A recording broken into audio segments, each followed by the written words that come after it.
భక్తుణ్ణి రక్షించుకోవడానికి ఈశ్వరుడు జోక్యం చేసుకుంటాడు. ఆయన ఎలా జోక్యం చేసుకుంటాడో మనకి తెలియదు. ఒక్కొక్కసారి బహుముందుగానే జోక్యం చేసుకుంటాడు. వచ్చేది తెలుస్తుంది కాబట్టి అడ్డుకట్ట వేసి నించుంటాడు. మనకి తెలియవు ఆయన యొక్క కృత్యములు.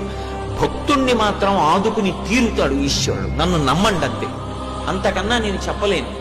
ఒక సమస్యని ఇచ్చే ముందు మనం సమస్య వచ్చాక ఆలోచిస్తాం.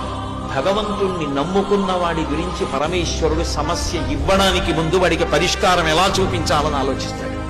నన్ను నమ్ముకునున్నవాడు వాడు పాడైతే, అందుకే భాగవతంలో అష్టమ స్కంధంలో అంటాడు, వాడు నా కొరకు రక్షింపవలయువాడు. వాడి కోసం వాడిని నేను రక్షించట్లేదు, నా కోసం రక్షిస్తున్నా. అటువంటి వాడు పాడైపోతే లోకంలో భగవంతుడున్నాడు అని ఎవడు నమ్ముతాడు? నమ్మడు. నేను ఉన్నాను అని నమ్మాలంటే నన్ను నమ్ముకున్నవాడు పాడవడానికి వీల్లేదు. వాడి